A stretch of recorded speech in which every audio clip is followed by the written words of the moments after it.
Cabinet committee on security की meeting के 48 घंटे में बड़ी तैयारी। ब्रेक करिए इस वक्त की बड़ी खबर। 48 घंटों में भारतीय सेना वॉर मोड में।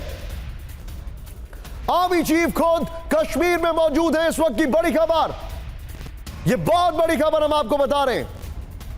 और वहां पर नॉन स्टॉप बैठकों का दौर चल रहा है। ये सुबह की तस्वीरें हैं, लेकिन बैठकों का दौर जारी है। रात भर स्ट्रेटेजाइजिंग हो रही है, दिन भर 24 घंटे स्ट्रेटेजाइजिंग हो रही है। इस सब के बीच में एक और बड़ी खबर, सीधे ब्रेक करिए। आर्मी चीफ ने घातक विक्टर फोर्स का दौरा किया। साउथ कश्मीर में काउंटर टेररिज्म ऑपरेशन चलाती है विक्टर फोर्स। आर्मी चीफ ने विदेशी आतंकियों के खिलाफ ऑपरेशन का जायजा लिया। आर्मी चीफ 15 कॉर्प भी पहुंचे हैं। यह भी एक बहुत इंपॉर्टेंट पलटन है। क्रॉस बॉर्डर ऑपरेशन प्लान की समीक्षा की गई है। यह इस वक्त की बड़ी खबर। सीधे दोनों ब्रेकिंग लीजिए और मैं चलूंगा सुमित के पास। सुमित, स्टैंडिंग इंस्ट्रक्शंस क्या हैं इंडियन आर्मी की तरफ से? अब जीरो टॉलरेंस हमें पता है, लेकिन इसके आगे की कहानी क्या है?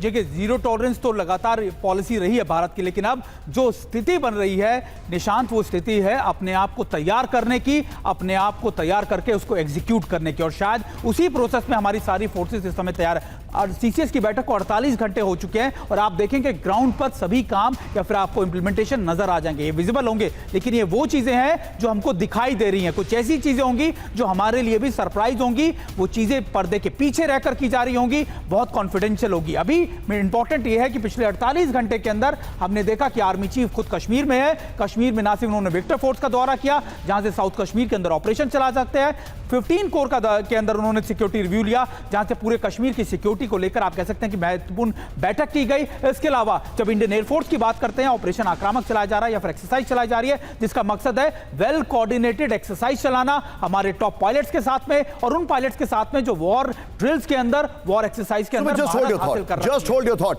इस वक्त एक और बड़ी खबर आ रही है, please be on stand by. बड़ी खबर 9 बजे की ब्रेकिंग नंबर 3। एयरफोर्स के सभी एयरबेस हाई अलर्ट पर। ब्रेक करिए। एयरफोर्स चीफ ने सभी कमांड की समीक्षा की है। वायुसेना का युद्धाभ्यास भी जारी है। राफेल और मिग-29 के साथ वॉर एक्सरसाइज की गई है, हम सब जानते हैं। राफेल और मिग-29, सुखोई भी इसमें इन्वॉल्व हैं। लेकिन एयरफोर्स हाई अलर्ट पर है, हमें सबको पता है। लेकिन एयरफोर्स में जितने भी टॉप गन पायलट्स हैं वो एकदम वॉर मोड में है। ये तीनों ब्रेकिंग, तीनों शॉट दिखाइए। मैं सीधे चलूंगा सुमित। एयरफोर्स सबसे पहले एक्शन में आई और कन्वेंशनल वॉर का रूल है एयरफोर्स से पहले अटैक होता है, हम सबको पता है। लेकिन इंटरेस्टिंग एलिमेंट क्या है, इस बार एयरफोर्स ने वॉर ड्रिल की और अभी भी, अगर मैं गलत नहीं हूं, पिछले 48 बल्कि 72 घंटे से एयरफोर्स एब्सोल्युटली हाई अलर्ट पर है। सुमित, देखिए, बिल्कुल हमने बालाकोट में क्या देखा कि हमारी एयरफोर्स ने क्रॉस बॉर्डर कर अटैक किए, खास तौर पर उन जगहों पर जहां पर टेररिस्ट कैंप चलते हैं। लेकिन अब पिछले 5-6 सालों में हमारी सक्षम, आप कह सकते हैं, ताकत इतनी ज्यादा बढ़ चुकी है कि हमें क्रॉस बॉर्डर करने की जरूरत भी नहीं पड़ेगी। हमारे पास जो उपलब्धियां हैं, चाहे रफाल के अंदर आप मिसाइल कह सकते हैं, आप कह सकते हैं कि रफाल की जो काबिलियत है, सुखोई की जो काबिलियत है, वो ऐसी है कि शायद भारतीय वायुसेना। मैं आपसे ज्यादा डिटेल रिवील नहीं करूंगा, लेकिन मेरे पास जो जानकारी है और जो आपके पास जानकारी है उसके मुताबिक 2-3 चीजें बड़ी क्लियर हैं। और उनमें से एक चीज यह है, एरियल डिफेंस सिस्टम भारत का बहुत मजबूत है, पाकिस्तान के पास नहीं है। 2022 में हमारी ब्रह्मोस वहां पर गिरी थी, गलती से गिरी थी, लेकिन पाकिस्तान कुछ नहीं कर पाया था। यह एक बहुत बड़ा चिंक इन द आर्मर है पाकिस्तान के लिए। निशांत, बिल्कुल। और सिर्फ ब्रह्मोस नहीं, कई ऐसी मिसाइलों का जखीरा भारत के पास है जिनकी रेंज ऐसी है कि भारत को क्रॉस करने की जरूरत नहीं। और यही पाकिस्तान के लिए सबसे बड़ा डर भी है कि अगर भारत ना भी चाहे, भारत अगर क्रॉस ना भी करे, तो यहां से बैठे बैठे भी कुछ ऐसा कर सकता है कि पाकिस्तान और उसके आतंकी संगठनों की नींदें हराम हो सकती है। और इसी वजह से पाकिस्तान इस समय अपनी पूरी तैयारियों में लगा हुआ है। इंपॉर्टेंट यह भी है कि एयरफोर्स ने ना सिर्फ अपने फाइटर जेट्स, यानी आप कह सकते हैं सबसे ज्यादा एडवांस फाइटर जेट्स के साथ एक एक्सरसाइज की, जिसने पाकिस्तान के अंदर कंसर्न मचा रखा है। पाकिस्तान को यह डर है कि कभी भी इस एक्सरसाइज के नाम पे पाकिस्तान के अंदर कोई बड़ा अटैक ना हो जाए। और यही कंसर्न पाकिस्तान को रह रहकर डरा रहा है कि भारत कुछ करेगा और बहुत बड़ा करेगा और बहुत जल्द करेगा। क्या आप जानते हैं भारत के पास क्या है गेम चेंजर? और वो गेम चेंजर का नाम है राफेल। यकीन मानिए राफेल। और उसी राफेल की अगर कहा जाए एक और यूनिट बहुत जल्दी हमारे पास आने वाली है, उसमें थोड़ा सा समय लगेगा और वो होगी हमारी नेवी के लिए। लेकिन इस वक्त की एक और बड़ी खबर, आईएनएस विक्रांत। अब नेवी की बात, आईएनएस विक्रांत अब अरब सागर में तैनात। ब्रेक करिए। P-81 एयरक्राफ्ट से भी P-8I एयरक्राफ्ट से भी पाकिस्तान पर नजर रखी जाएगी।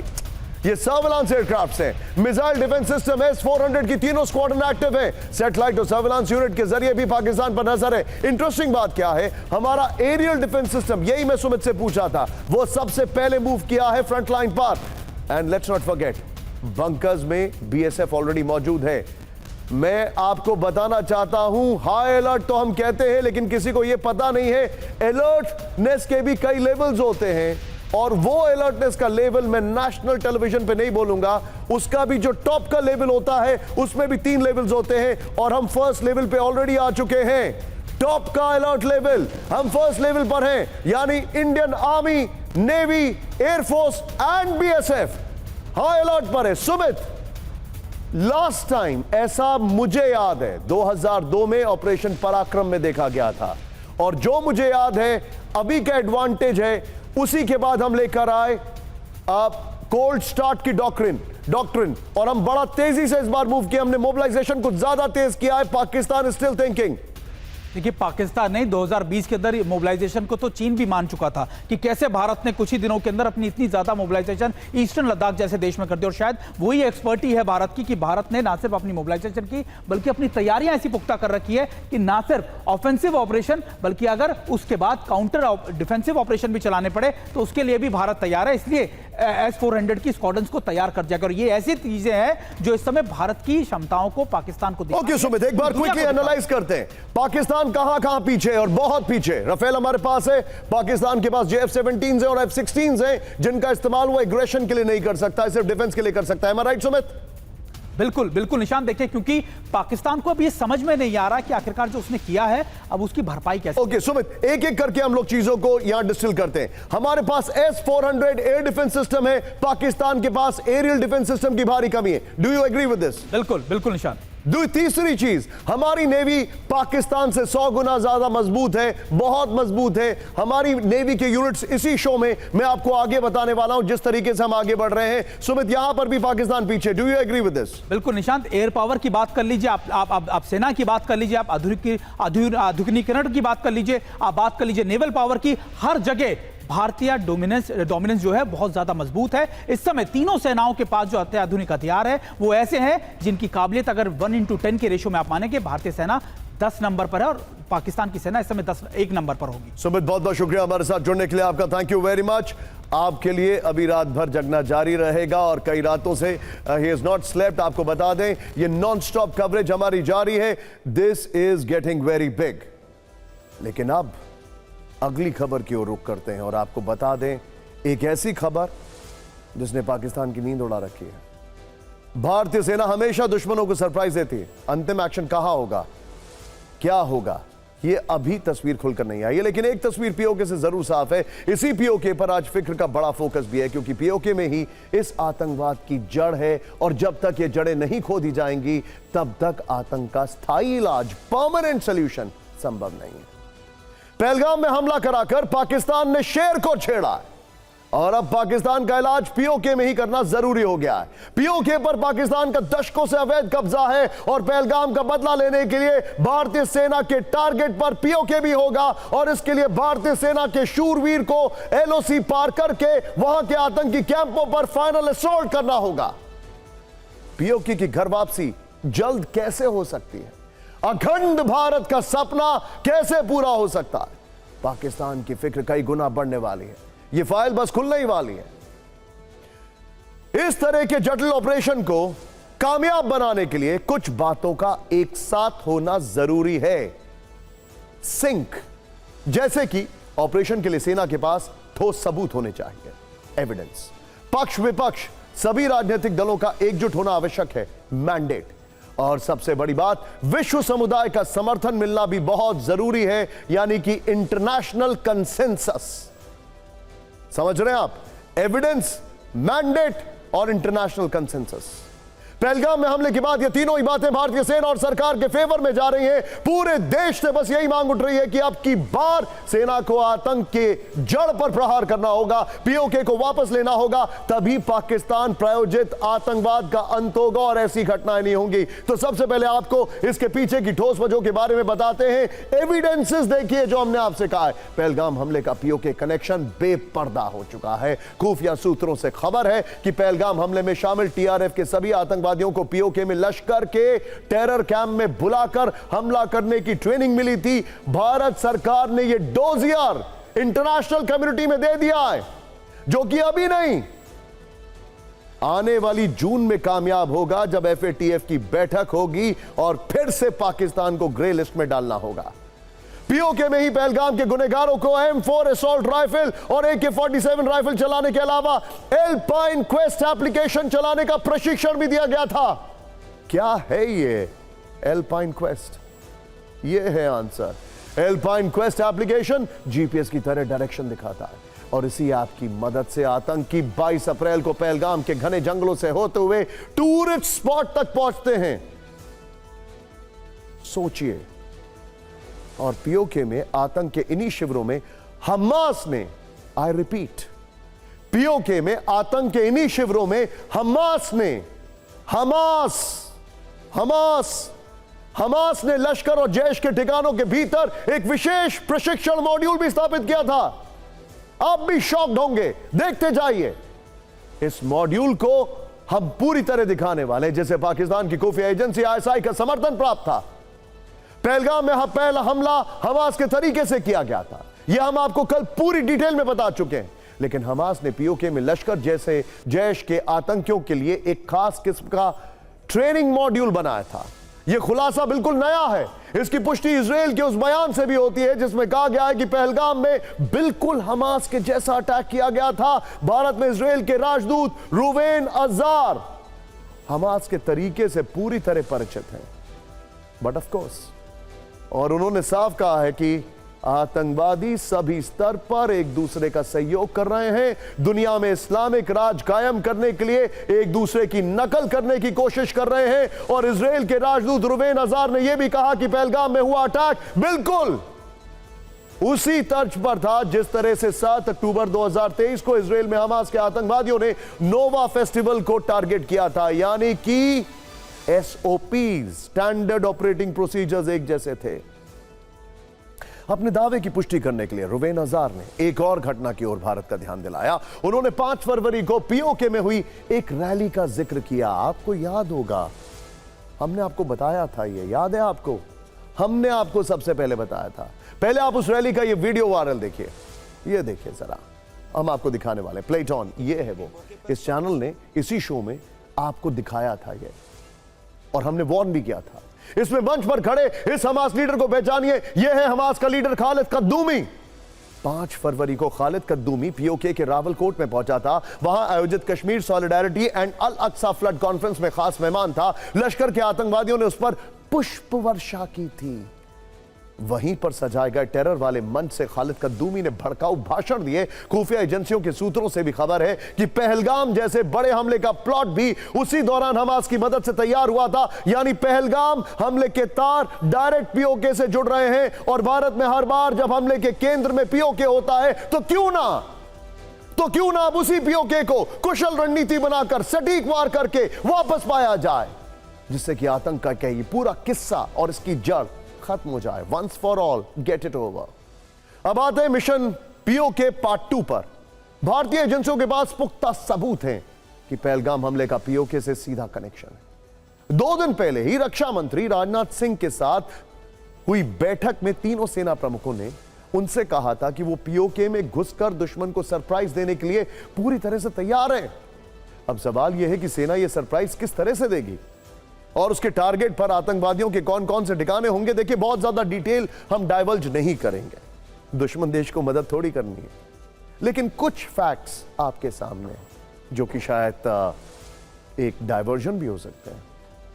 तो इस बारे में हमारे पास एक सुपर एक्सक्लूसिव जानकारी है। भारतीय सेना को पीओके में 20 आतंकी कैंपों का ठोस पता चला है। हर बार की तरह इन आतंकी कैंपों पर भारतीय सेना और खुफिया एजेंसियों की कड़ी नजरें। इनमें सबसे पहले रावलकोट की बात करें तो रावलकोट में लश्कर तैयबा, जैश ए मोहम्मद और हिजबुल मुजाहिदीन के टेरर कैंप है। मुजफ्फराबाद की बात करें तो यहां भी 8 से 10 आतंकी कैंप है, जिनमें 100 से ज्यादा आतंकी ट्रेनिंग ले रहे हैं। पीओके के कोटली में हिजबुल मुजाहिदीन के टेरर कैंप है। उत्तरी पीर पंजाल में 10 आतंकी कैंप है और इनमें करीब 50 से 60 आतंकी एक्टिव है। इसी तरह से दक्षिण पीर पंजाल में 32 टेरर कैंप है, जिनमें से करीब 60 से 70 आतंकी सक्रिय हैं। निकियाल के टेरर कैंप में 20 से 30 आतंकी एक्टिव हैं, जबकि हाजी पीर पास में 2 से 4 टेरर कैंप हैं, जिनमें 25 आतंकवादी मौजूद हैं। हाजी पीर पास 1965 की जंग में ऑपरेशन बख्शी के तहत हमने कब्जा कर लिया था, लेकिन ताशकंद में टेबल पर हमें वापस देना पड़ा। हाजी पीर पास यही वो जगह है जहां से सारे आतंकी अंदर आते हैं। हाजी पीर पास, इसके लिए कहा जाता है कि यह क्रीमिया है। क्रीमिया। पहलगाम हमले के बाद ये सभी आतंकवादी भारतीय सेना के टारगेट पर हैं। इनका अंत करने के लिए सेना को सरकार से फाइनल ऑर्डर मिलने का इंतजार है। और पीओके को लेकर सरकार के मन में क्या चल रहा है, रक्षा मामलों के जानकारों की राय क्या है और देश का मूड क्या है, आप इस न्यूज रील में देखें। तो अभी तक आपको यह पता चल गया होगा कि भारतीय सेना की नजरें पीओके में किन किन आतंकी कैंपों पर हैं। अब जरा यह भी देख लीजिए कि पाकिस्तान के आतंकी आकाओं में भारतीय फौज का किस कदर खौफ है। ये वहां पर आतंकी ट्रेनिंग देते हैं, थर थर कांप रहे हैं। और कैसे वहां पर अब हड़कंप मच गया है। जिस टीआरएफ ने पहलगाम को दहलाया वो लश्कर का एक विंग है, एक ऑफशूट है कश्मीर के लिए। लश्कर का चीफ 26/11 का गुनाहगार आतंकी हाफिज सईद, जिसके ऊपर अमेरिका ने $10 मिलियन की बाउंटी न जाने कब से रखी हुई है। और भारतीय सेना के प्रकोप से उसको बचाने के लिए हाफिज सईद को पाकिस्तान की सेना ने बिल में छुपा दिया। हमारे पास ये एक्सक्लूसिव जानकारी भी है कि भारतीय सेना की संभावित स्ट्राइक के डर से पाकिस्तान की फौज ने हाफिज सईद को अपनी एक सैन्य छावनी में भिजवाया है। अभी तो हमने सिर्फ एक अंगड़ाई ली है, तब यह हाल है। यह सैन्य बेस एबटाबाद में है, बट ऑफ कोर्स एबटाबाद हम सब जानते हैं टेरर पॉइंट। और वहीं पर बने सेना के एक सेफ हाउस में इस समय हाफिज सईद मौजूद है। हाफिज सईद के अलावा पाकिस्तान की फौज के ने जैश ए मोहम्मद के सरगना और पुलवामा हमले के मास्टरमाइंड मसूद अजहर को भी बिल में छिपा दिया। उसे बहावलपुर ले जाया गया है, जहां वो इस समय आईएसआई की कड़ी निगरानी में। सोचिए पाकिस्तान में इस समय कितना खौफ है, कितनी दहशत है कि जो आतंकी भारत में निर्दोष लोगों का खून बहाने से बाज नहीं आते, आज उन्हीं कायरों को अपना खून बहने का, जान जाने का खौफ सता रहा है। पहलगाम में हुए हमले के बाद पूरा देश बदला लेने के लिए एकजुट है। अभी तक हमने आपको एविडेंस दिखाया, अब हम आपको बताते हैं मैंडेट की, डोमेस्टिक मैंडेट। कल इसी अटैक पर एक सर्वदलीय बैठक हुई थी। सरकार और विपक्ष सभी दलों ने हमले में मारे गए 26 लोगों को श्रद्धांजलि दी। इसके बाद आतंकवाद के खिलाफ लड़ाई में सभी दलों ने सरकार का साथ देने की घोषणा की। सभी दलों ने एक सुर में पीओके को आतंक की जड़ बताया और सरकार से पीओके पर तुरंत कार्रवाई करने की अपील की। सरकार ने इस अपील पर भरोसा दिलाया कि सरकार और सेना मिलकर सभी विकल्पों पर विचार कर रहे हैं। इसमें पीओके को कैसे वापस लेना है, इस पर भी काफी गहन मंत्रणा हुई है। अंतर्राष्ट्रीय समर्थन की बात करें, यानी इंटरनेशनल कंसेंसस की बात आगे करेंगे, लेकिन जब पीओके लेने की बात चल रही है तो भारतीय सेना की तैयारी क्या है, फिक्र में हमारा अगला फोकस इसी पर है। पाकिस्तान में इस वक्त श्री कृष्ण के नाम की दहशत है। सुनकर आपको थोड़ा अटपटा लगेगा, लेकिन जब तस्वीरें देखेंगे तो यकीन हो जाएगा। भारत के ऑपरेशन श्री कृष्ण के नाम से इस्लामाबाद के हुक्मरान हिले हुए हैं। जैसे भगवान कृष्ण ने अपनी रणनीति से कौरवों की सेना को परास्त किया था, पांडवों को विजय दिलाई थी, भारतीय सेना भी उसी तर्ज पर इस बार पाकिस्तान का काम तमाम करने वाली है। ये तस्वीरें देखिए जो इस समय पाकिस्तान में बहुत ट्रेंड कर रही हैं। आज जब army chief general Upendra Dwivedi Kashmir में अपने अफसरों से मिल रहे थे, हाई लेवल मीटिंग कर रहे थे, तो उसके बैकग्राउंड में क्या दिखा? बैकग्राउंड में गीता संदेश दिखा है, श्री कृष्ण और अर्जुन दिख रहे हैं। यह तस्वीर युद्ध के मैदान में कृष्ण अर्जुन संवाद की। यह संदेश लिखा है कि हे प्रभु, मेरे रथ को देखो जिसके द्वारा मैं स्वदैव निश्चित रूप से विजयी होता हूं। साहस और दृढ़ता इसके पहिए हैं, अपरिवर्तनीय सत्य और चरित्र इसके ध्वज हैं। यानी अब वक्त साहस और दृढ़ता के साथ विजयी रथ के चलने का है। माना जा रहा है कि आर्मी चीफ ने महाभारत की तस्वीर के जरिए धर्म युद्ध का संदेश दिया है। आपको याद होगा पहलगाम में धर्म पूछकर लोगों को गोली मारी गई थी। यह तस्वीर बता रही है कि धर्म पूछकर गोली मारने वालों से धर्म युद्ध होगा। महाभारत में भगवान श्री कृष्ण ने पहले कौरवों को समझाया, उसी तरह भारत भी लंबे समय तक पाकिस्तान से बातचीत करके उसे समझाता रहा। जिस तरह दुर्योधन अहंकार के मद में चूर था, वही हाल आज पाकिस्तान का है। आप जानते होंगे कि जब समझाने पर भी दुर्योधन नहीं माना तो महाभारत का युद्ध हुआ और कौरवों का अंत हुआ। सेना इस बार बहुत सख्त इरादे से आगे बढ़ने की तैयारी में और ऑपरेशन कृष्ण से दुश्मनों का संहार करने का प्लान रेडी है। अब आपको इस ऑपरेशन कृष्ण के बारे में बताते हैं। ऑपरेशन कृष्ण को समझने के लिए जल, थल और नभ तीनों की ओर फिक्र के लेंस से देखना होगा। यह भारत की त्रिकोण शक्ति है। भारत ने जमीन से लेकर आसमान और समंदर तक का जाल बिछा दिया है। अगर जमीन की बात करें तो एलओसी पर हाई अलर्ट है। सैनिकों का मूवमेंट हो रहा है, टैंकों को एक्शन मोड में रखा गया है। आसमान में आक्रमण वॉर ड्रिल की गई, जिसमें घातक रफेल और सुखोई जैसे फाइटर जेट की गर्जना सुनाई पड़ी। तो उधर समंदर में आईएनएस विक्रांत सीना ताने खड़ा है। टारगेट सीधा पाकिस्तान है। अब हम भारतीय शौर्य का एक एक चैप्टर खोलने जा रहे हैं। ध्यान से देखिएगा इन तीनों को। नंबर 1, सबसे पहले आते हैं आईएनएस विक्रांत पर, जिसने पाकिस्तान की धड़कनें बढ़ा दी। भारत के इस पहले स्वदेशी विमान वाहक युद्धपोत की मूवमेंट अरब सागर में हुई। पहलगाम आतंकी हमले के बाद नौसेना ने इसे पाकिस्तान के करीब पहुंचा दिया। यह जंगी जहाज अलग अलग हथियारों और विमानों से लैस है, जो इसे एक शक्तिशाली कैरियर स्ट्राइक ग्रुप बनाता है। आईएनएस विक्रांत को अरब सागर में कारवार तट के पास तैनात किया गया। यह समंदर में नेवी का बड़ा बेस है। यहां से कराची 1340 किलोमीटर दूर है। इस युद्धपोत के स्ट्राइक ग्रुप में एक विमान वाहक पोत, विध्वंसक वॉरशिप, पनडुब्बी रोधी युद्धपोत, ताकतवर रेडार और अन्य सहायक जहाज शामिल है।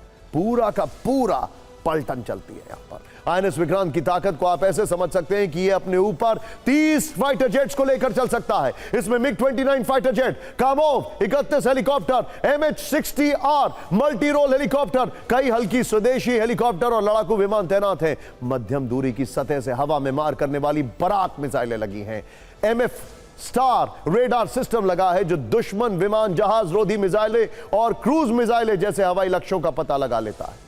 समंदर में आईएनएस विक्रांत की इस घातक शक्ति से पाकिस्तान खौफ में है।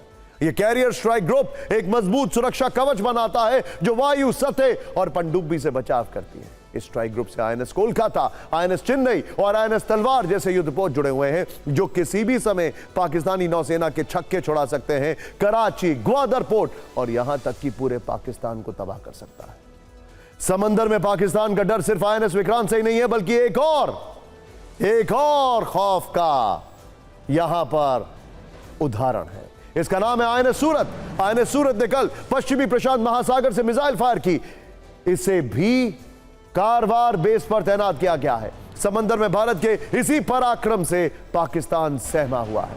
पहलगाम पर 9 बड़ी खबरों का सुपरफास्ट विश्लेषण अगले 2 मिनट में आप एकदम लेटेस्ट अपडेट देख लेंगे। तुरंत देखते हैं, आइए। पाकिस्तान से जारी तनाव के बीच जम्मू कश्मीर के बांदीपुरा में एनकाउंटर हुआ है। पक्की सूचना मिलने पर सुरक्षा बलों ने लश्कर ए तैयबा के आतंकी को घेरा। अल्ताफ लाली नाम का खूंखार आतंकी मुठभेड़ में मारा गया। दूसरी बड़ी खबर, गृह मंत्री अमित शाह ने सभी राज्यों के मुख्यमंत्रियों से बातचीत की। मुख्यमंत्रियों से कहा कि वो अपने अपने राज्यों से पाकिस्तानी नागरिकों को जल्द हटाएं। गृह मंत्रालय ने पाकिस्तान से जुड़े सारे वीजा रद्द करने के निर्देश दे दिए हैं।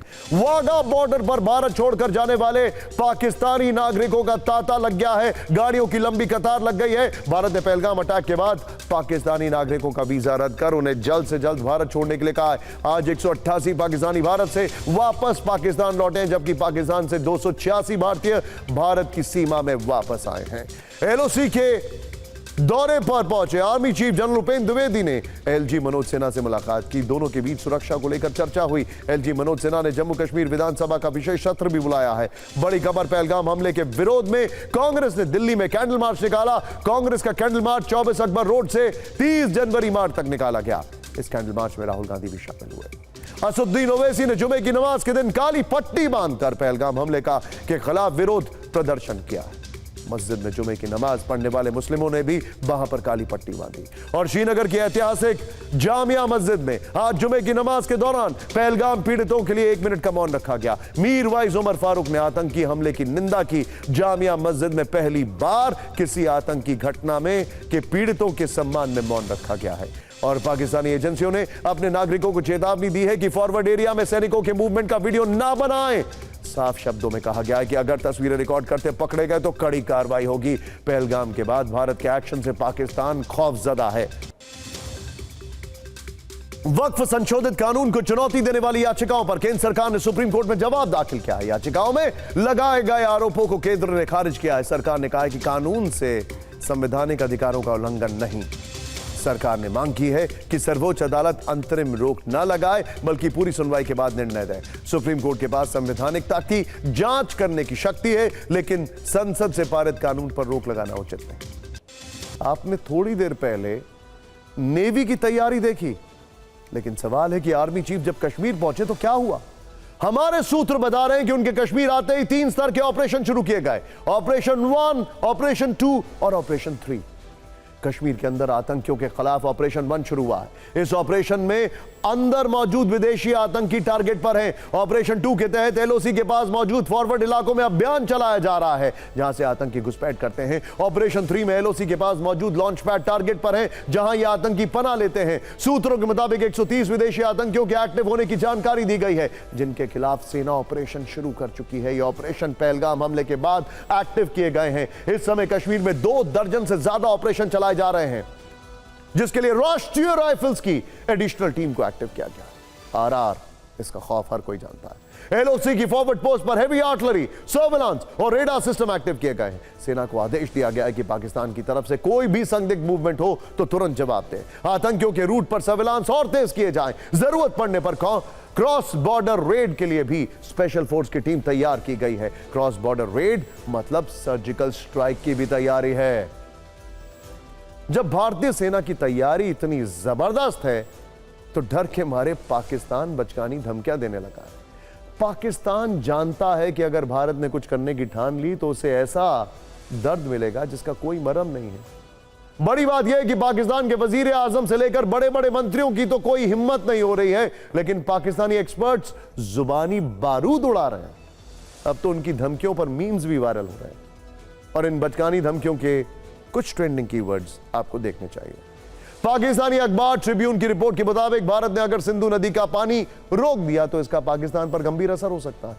लेकिन अब पाकिस्तान के प्रिंसिपल सिक्योरिटी फोरम के एनालिस्ट ने इसे एक्ट ऑफ वॉर कहा है, और अब वो एटम बम की धमकी दे रहे हैं। उन्होंने सिंधु नदी के पानी को पाकिस्तान के 24 करोड़ लोगों के लिए लाइफलाइन कहा और कहा कि पानी रोकने पर परमाणु युद्ध छिड़ सकता है। पाकिस्तान की खोखली धमकियों में उसकी डेडली मिसाइल्स का भी जिक्र किया गया है। यानी पाकिस्तान भारत के सिर्फ एक फैसले से बौखला गया है, जबकि भारत ने अभी तक मिलिट्री एक्शन तो लिया भी नहीं है। तो पाकिस्तान की ऐसी तुच्छ धमकियों पर भारत के जवाब में 2 तस्वीरें हैं। पहली तस्वीर जम्मू कश्मीर के बगलियार पावर प्रोजेक्ट की है, जबकि दूसरी तस्वीर रियासी में सलाल हाइड्रो इलेक्ट्रिक प्रोजेक्ट की है। ये 2 प्रोजेक्ट हैं जहां से लाखों गैलन पानी पाकिस्तान की तरफ छोड़ा जाता है। लेकिन अब ये बीते दिनों की बात हो गई है। भारत ने ऐसे 4 बांधों से पाकिस्तान की तरफ छोड़े जाने वाले पानी को बंद कर दिया है। यानी पाकिस्तान को पानी पहुंचाने वाले 4 जलद्वार बंद कर दिए गए हैं। ये शुरुआत है। पाकिस्तानी एक्सपर्ट्स सही कह रहे हैं, सिंधु नदी का जल पाकिस्तान के 24 करोड़ लोगों के लिए लाइफलाइन है, लेकिन यह पाकिस्तान को पहलगाम आतंकी हमला करवाने से पहले सोचना था। अब भारत पाकिस्तान के सामने किसी भी तरह से बात नहीं है। भारत जल वैज्ञानिक डेटा भी शेयर करना बंद कर सकता है। इससे पाकिस्तान में भीषण तबाही मच सकती है, क्योंकि 3 वर्ष पहले आई बाढ़ ने पूरे पाकिस्तान को घुटनों पर ला दिया था, और सिंधु नदी का पानी बंद करने का असर पाकिस्तान को 1-2 महीनों में ही दिखने लगेगा। यही वजह है कि पाकिस्तानी एक्सपर्ट्स अब एटम बम की धमकी दे रहे हैं। वैसे आज इस बारे में गृह मंत्री अमित शाह और जल शक्ति मंत्री CR पाटिल की बैठक हुई। इसमें सिंधु जल संधि को लेकर बड़े फैसले लिए गए। सूत्रों के मुताबिक पानी रोकने का फैसला 3 चरणों में लागू होगा, तुरंत, मिड टर्म और लॉन्ग टर्म। ऐसी व्यवस्था की जाएगी कि पाकिस्तान में एक बूंद भी पानी न जाए। सूत्रों का दावा है कि भारत में बांधों की क्षमता बढ़ाई जाएगी, पानी ज्यादा से ज्यादा स्टोर करने की व्यवस्था होगी। सूत्रों के मुताबिक वर्ल्ड बैंक को भी भारत के इस फैसले की जानकारी दी जाएगी। वैसे पाकिस्तानी एक्सपर्ट्स भले ही एटम बम की धमकी दे रहे हो, लेकिन पूरे पाकिस्तान में खौफ है। अवाम से लेकर हुक्मरान और फौज तक हर कोई सहमा हुआ। वही खौफ इस चेहरे में भी साफ दिख रहा है। ध्यान से देखिए, गौर से देखिए इस तस्वीर को। नाम है साहिर शमशाद मिर्जा, पाकिस्तान के joint chief of staff committee के चेयरमैन हैं। सबसे आगे इसीलिए बैठे हैं इस कतार में, यानी वो कुर्सी जो आर्मी चीफ से भी ऊंची मानी जाती है। इनकी सीधी रिपोर्टिंग पाकिस्तान के प्रधानमंत्री और राष्ट्रपति को होती है। इसीलिए इस तस्वीर में ये शहबाज शरीफ के बिल्कुल बगल में बैठे नजर आ रहे हैं। यह तस्वीर उस हाई लेवल मीटिंग की है जो भारत की कूटनीतिक स्ट्राइक के बाद पाकिस्तान के प्रधानमंत्री ने बुलाई थी। लेकिन खबर इस मीटिंग की नहीं है। असली खबर साहिर शमशाद मिर्जा का वो इंटरव्यू है जो उन्होंने पाकिस्तान के अखबार द डॉन को दिया है। शमशाद मिर्जा ने कहा है कि शांति और स्थिरता तब आएगी जब भारत और पाकिस्तान परमाणु खतरे को कम करने के लिए प्रतिशोध नहीं, परस्परता का रास्ता अपनाएं। इस बयान का मतलब बिल्कुल साफ है। पाकिस्तान के सबसे ताकतवर फौजी अफसर शमशाद मिर्जा परमाणु हमले का खौफ से बेचैन है और इस इंटरव्यू की आड़ में वो भारत के जवाबी हमले से बचने के लिए कोई डिप्लोमेटिक शील्ड ढूंढ रहे हैं। यकीन मानिए, डर अब पाकिस्तान के पावर कॉरिडोर में हर कोने में पसरा हुआ। आपको बता दें कि ये वही पाकिस्तान है जिसे अपने न्यूक्लियर जखीरे पर बड़ा गुमान था। उसे लगता था कि परमाणु धमकी से वो भारत को बैकफुट पर ला देगा, लेकिन अब उसका यह भ्रम भी भारत ने तोड़ दिया। फेडरेशन ऑफ अमेरिकन साइंटिस्ट ने एक रिपोर्ट जारी की है जो पाकिस्तान की आंख खोलने के लिए काफी है। उस रिपोर्ट में जिक्र है कि भारत के परमाणु बमों की संख्या 180 तक पहुंच चुकी है, जबकि पाकिस्तान अभी भी 170 पर अटका हुआ है। एक और बात, पाकिस्तान के सारे परमाणु बम डिसमेंटल्ड हैं। कहीं का ताल कहीं का रोड़ा, सबको मिलकर जोड़ना होगा। तो आंकड़े और जमीनी हकीकत दोनों गवाही देते हैं कि पाकिस्तान के joint chief of staff committee के चेयरमैन शमशाद मिर्जा का डर वाजिब है और यह डर उन्हें होना चाहिए। पाकिस्तान के प्रिंसिपल सिक्योरिटी फोरम के एनालिस्ट सरकार से अलग ही लाइन पर चल रहे हैं। शाहबाज से लेकर जिनपिंग की सांसें अटकी, लेकिन पाकिस्तानी एनालिस्ट ने न जाने कौन सा नशा कर रखा है। वो एटम बम ही नहीं बल्कि मिसाइल से हमले की भी धमकी दे रहे हैं। तो सबसे पहले भारत और पाकिस्तान की मिसाइल शक्ति की तुलना करते हैं।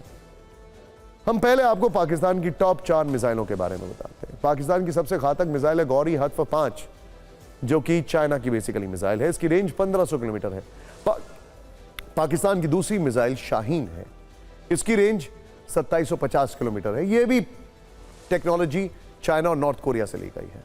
पाकिस्तान की तीसरी मिसाइल का नाम है अबाबील, इसकी रेंज है 2200 किलोमीटर। पाकिस्तान की चौथी टॉप मिसाइल का नाम है बाबर क्रूज, इसकी रेंज 900 किलोमीटर है। और पाकिस्तान की इन सभी मिसाइलों का भारत के पास एक ही तोड़ है और वो है अग्नि 5, जिसकी रेंज 5000 किलोमीटर। इसकी जद में पूरा पाकिस्तान तो आएगा ही, बल्कि चीन में भी काफी अंदर तक ये घुसकर मिसाइल से हमला किया जा सकता है। बल्कि पाकिस्तान की जितनी भी मिसाइलें हैं उसके लिए भारत के पास जो S-400 है वो अपने आप में पर्याप्त है। इसके अलावा भी भारत के पास K4 मिसाइल, पृथ्वी 3 और ब्रह्मोस मिसाइल हैं, जिनकी रेंज बताना अभी मुनासिब नहीं है, क्योंकि अग्नि 5 ही पाकिस्तान की सभी मिसाइलों का जवाब है। यही वजह है कि अब पाकिस्तान में मिसाइल वाली बौखलाहट साफ दिखने लगी। अब आपको पाकिस्तान के मंत्रियों की बेचैनी दिखाते हैं। पहलगाम हमले के बाद वहां के मंत्री बुरी तरह कंफ्यूज हैं। वो समझ नहीं पा रहे हैं कि भारत के ताबड़तोड़ एक्शन का जवाब कैसे दें, धमकाकर, गिड़गिड़ाकर या फिर झूठ का नया पुलिंदा बनाकर। पहलगाम हमले के जवाब में भारत की कूटनीतिक स्ट्राइक ने पाकिस्तान की हुकूमत को हिलाकर रख दिया। शहबाज शरीफ की कैबिनेट अब बयान देने से पहले आईना देख रही है कि कहीं हमारे चेहरे से नकाब ना उतर जाए, और इसी अति सतर्कता में वो बेनकाब होते जा रहे हैं। कोशिश कर रहे हैं कि थोड़ा मैच्योर बयान दें, लेकिन पाकिस्तान की हुकूमत और हुक्मरान कितने मैच्योर होते हैं ये सब जानते हैं। सबसे पहले आपको पाकिस्तान के इन बड़बोले मंत्रियों का परिचय करवाते हैं। इस लिस्ट में 3 नाम है। पहला नाम है ख्वाजा आसिफ, जो पाकिस्तान के रक्षा मंत्री हैं। एक जमाने में आपने इनको भागते हुए देखा होगा। खैर, दूसरे इशाक डार, जिनके जिम्मे पाकिस्तान का विदेश मंत्रालय, और तीसरे चौधरी अनवरुल हक। ये पाकिस्तान के कब्जे वाले कश्मीर यानी POK के कठपुतली प्राइम मिनिस्टर। ये तीनों नेता बहुत बड़े कंफ्यूजन में हैं। इनके बारे में सिलसिलेवार तरीके से आपको बताते हैं। शुरुआत करते हैं पाकिस्तान के रक्षा मंत्री ख्वाजा आसिफ से, जिन्होंने बड़बोलेपन में वो सच कबूल कर लिया जिसे छिपाने के लिए पाकिस्तान वर्षों से मेहनत कर रहा था। ख्वाजा आसिफ ने स्काई न्यूज के एक पत्रकार को इंटरव्यू दिया। पत्रकार ने जब ख्वाजा आसिफ से पाकिस्तान में आतंकी इतिहास पर सवाल पूछा तो उन्होंने कबूल किया पाकिस्तान पिछले 3 दशकों से पूरी दुनिया में डर्टी गेम खेल रहा है। डर्टी गेम यानी 3 दशकों से वो दुनिया में आतंक फैला रहा है और ये बहुत बड़ा कबूलनामा है। यही बात भारत कई वर्षों से पूरी दुनिया को बता रहा है। हालांकि अब पाकिस्तान के रक्षा मंत्री ने कबूल कर लिया है कि पूरी दुनिया में आतंक फैलाने का ठेका पाकिस्तान के पास है। लेकिन इसी इंटरव्यू में जब ख्वाजा आसिफ से लश्कर तैयबा पर सवाल पूछा गया तो वो बोले कि लश्कर का अस्तित्व तो पाकिस्तान में कब का खत्म हो चुका है। यानी जो आतंकी संगठन आज भी पाकिस्तान की आर्मी की गोद में पल रहा है, जिसका सरगना पाकिस्तान में वीवीआईपी ट्रीटमेंट ले रहा है और अभी छुपा के बैठा गया है, जिसके आतंकियों पर वहां की सेना फूल बरसाती है, ख्वाजा आसिफ कह रहे हैं कि वो पाकिस्तान में सक्रिय नहीं है। सुना आपने, पहले आतंक पर कबूलनामा और फिर लश्कर से पल्ला झाड़ना। हालांकि ये पुरानी फितरत है पाकिस्तान की। ऐसी फितरत के मारे वहां के एक और मंत्री हैं, इशाक डार। ओहदा विदेश मंत्री का है लेकिन काम आतंकियों की तरफदारी वाला करते हैं। वो भी बुरी तरह से कंफ्यूज हैं कि इस वक्त भारत को क्या जवाब दिया जाए। कल जो पाकिस्तान ने प्रेस कॉन्फ्रेंस की उसमें इशाक डार ने कहा कि जिन आतंकियों ने पहलगाम में मासूम हिंदू पर्यटकों को गोलियों से भुना, हो सकता है कि वो फ्रीडम फाइटर हों।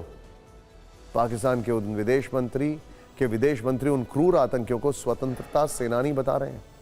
लेकिन थोड़ी देर में वो बोल पड़े कि पाकिस्तान हमेशा शांति की बात करता है, उसका एजेंडा दुनिया में अमन कायम करने का है। सोचिए, अमन की चादर ओढ़कर आतंक का समर्थन कर रहे हैं। क्या बोलना है और क्या नहीं, उन्हें कुछ भी समझ नहीं आ रहा है। अब बात करते हैं पीओके के प्रधानमंत्री चौधरी अनवरुल हक की। ये सिर्फ कहने के लिए पीओके के प्रधानमंत्री हैं, असल में इन्हें इस्लामाबाद से ऑपरेट किया जाता है। पीओके में ये सिर्फ इस्लामाबाद की एक कठपुतली भर है। पहलगाम हमले के बाद इनका ताज़ा बयान है, अगर भारत की सेना पीओके में घुसी और पाकिस्तानियों का खून बहाया तो इसकी कीमत दिल्ली से लेकर कश्मीर तक चुकानी पड़ेगी। बताइए, जिस जगह आतंकियों के ठिकाने पर भारत हर बार सर्जिकल स्ट्राइक करके उन्हें खाक में मिला देता है, वहां से दिल्ली और कश्मीर को धमकी दी जा रही है। और धमकी कौन दे रहा है? आतंकियों की इस फैक्ट्री का वो चौकीदार जिसका मालिक इस वक्त इस्लामाबाद में बैठा है और पूरी तरह खौफ में है। अब आपको यह बताते हैं कि पाकिस्तान ने पहलगाम कराकर अपने लिए कितनी बड़ी मुसीबत मोल ली है। पाकिस्तान किस तरह से इस अटैक के बाद पूरी दुनिया में अलग थलग पड़ चुका है। दुनिया भर में कश्मीर पर मुस्लिम कार्ड चलाने वाले पाकिस्तान की बात आज कोई भी देश सुनने को तैयार नहीं है। अरब वर्ल्ड भी आज भारत के साथ खड़ा है और पाकिस्तान को कड़ी नसीहतें दी जा रही हैं। सबसे पहले पाकिस्तान की इसी फिक्र से जुड़ा आज का बड़ा डेवलपमेंट, ब्रिटेन के संसद की तस्वीर देखिए। ब्रिटिश संसद में पहलगाम हमले की गूंज सुनाई दी। ब्रिटिश सांसदों ने पहलगाम हमले को कायरतापूर्ण बताया। सभी ब्रिटिश सांसदों ने पहलगाम हमले की कड़ी निंदा की। ब्रिटिश सांसद तनमनजीत सिंह ने वहां की पार्लियामेंट में यह मुद्दा उठाया और मृतकों को श्रद्धांजलि देने के बाद ब्रिटिश संसद में पाकिस्तानी आतंकवादियों को कड़ी सजा देने की मांग की गई। आज ही यूके के पीएम कीर स्टारमर ने प्रधानमंत्री मोदी को फोन किया। कीर स्टारमर ने पहलगाम आतंकी हमले की कड़ी निंदा की और कहा कि इस दुख की घड़ी में ब्रिटेन भारत के लोगों के साथ खड़ा है। यूके के पीएम के अलावा नीदरलैंड के प्रधानमंत्री डिक स्कॉफ ने भी प्रधानमंत्री मोदी को फोन किया है और भारत के पहलगाम में हुए दुखद और अमानवीय आतंकी हमले पर संवेदना जताई। उन्होंने टेरर अटैक की कड़ी निंदा की और आतंकवाद के सभी रूपों और अभिव्यक्तियों को खारिज किया है। आज ही पीएम मोदी को फ्रांस के राष्ट्रपति और उनके दोस्त इमैनुअल मैक्रोन ने भी फोन किया और कहा कि दुख की इस घड़ी में फ्रांस भारत और यहां के लोगों के साथ मजबूती से खड़ा है। मैक्रोन ने यह भी कहा कि फ्रांस सहयोगियों के साथ मिलकर जहां भी जरूरी होगा आतंकवाद के खिलाफ लड़ाई को जारी रखेगा। इटली की पीएम जॉर्जिया मेलोनी ने कहा कि उनका देश भारत में हुए आतंकवादी हमले से दुखी है। इससे पहले देखें तो अमेरिकी राष्ट्रपति डोनाल्ड ट्रंप और उपराष्ट्रपति जेडी वेंस ने भी भारत को पूरा समर्थन दिया है। इजरायल के पीएम नेतन्याहू ने पीएम मोदी को दोस्त कहते हुए आतंकवाद के खिलाफ लड़ाई में भारत का साथ देने का वादा किया। पाकिस्तान के खिलाफ सबसे कड़क बयान रूस की ओर से आया। राष्ट्रपति व्लादिमीर पुतिन ने राष्ट्रपति द्रौपदी मुर्मू को भेजे संदेश में कहा कि पहलगाम हमले के आतंकवादियों को सख्त सजा मिलेगी। रूस संकट की इस घड़ी में भारत के साथ है। पाकिस्तान कुछ वर्ष पहले तक जिस अरब वर्ल्ड के दम पर भारत के विरुद्ध कश्मीर कार्ड चलने की नापाक कोशिश करता था, पहलगाम हमले के बाद वहां से भी वो पूरी तरह बेदखल हो चुका है। सऊदी अरब के क्राउन प्रिंस और पीएम मोदी के दोस्त मोहम्मद बिन सलमान ने इस आतंकी हमले पर दुख जताया और कहा कि सऊदी अरब संकट की इस घड़ी में भारत के साथ है और हर संभव मदद देने के लिए तैयार है। संयुक्त अरब अमीरात की ओर से भी पाकिस्तान को आईना दिखाने वाला बयान आया। यूएई के विदेश मंत्रालय ने हमले की कड़ी निंदा की और भारत को समर्थन का भरोसा दिया। ईरान ने क्या कहा, शहबाज शरीफ और असीम मुनीर को यह भी जान लेना चाहिए। भारत में ईरानी दूतावास ने अपने एक्स हैंडल पर पोस्ट लिखी और कहा कि ईरान पहलगाम में आतंकवादी हमले की कड़ी निंदा करता है और दोषियों को कड़ी सजा मिलनी चाहिए। यानी पाकिस्तान अपनी आतंकी करतूतों से आज विश्व में कहीं का नहीं रहा है, हर दरवाजे उसके लिए बंद हो चुके हैं। और ऐसे में जब भारत पाकिस्तान पर कोई सैन्य कार्रवाई करेगा तब निश्चित तौर पर वो अकेला होगा और उसके साथ देने के लिए कोई देश खड़ा नहीं होगा।